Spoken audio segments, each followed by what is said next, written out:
Okay, so let's take a look at how you can build a particle effect for fire. So in GDevelop, create new project. Okay, so I have purposefully kept the background black and gray like this.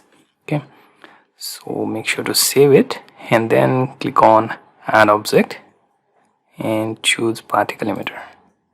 Now here let's give it a name of fire.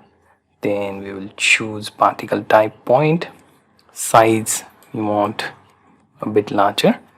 Then we will use start color red and color yellow by default as is.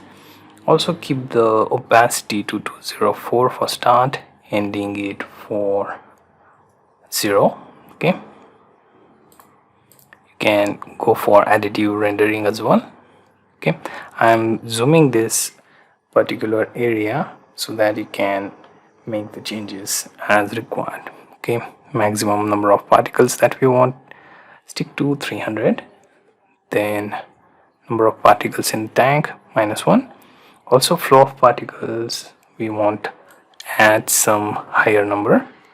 Also the minimum and maximum that we want to set for 100 and 150. Okay, so a bit bigger numbers. Also spray cone angle we want for value of 1. Okay, radius of emitter, let's go with a bit higher, 10. Then keep the gravity settings as is.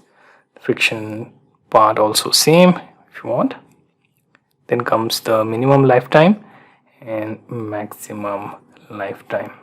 So we will go with something like value of 1 and stick with 2.5. Okay, then particle size 100. We will keep it as is.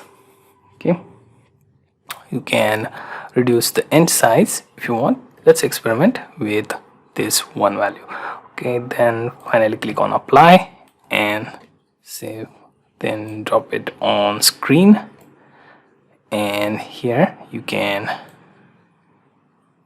change its direction to upward.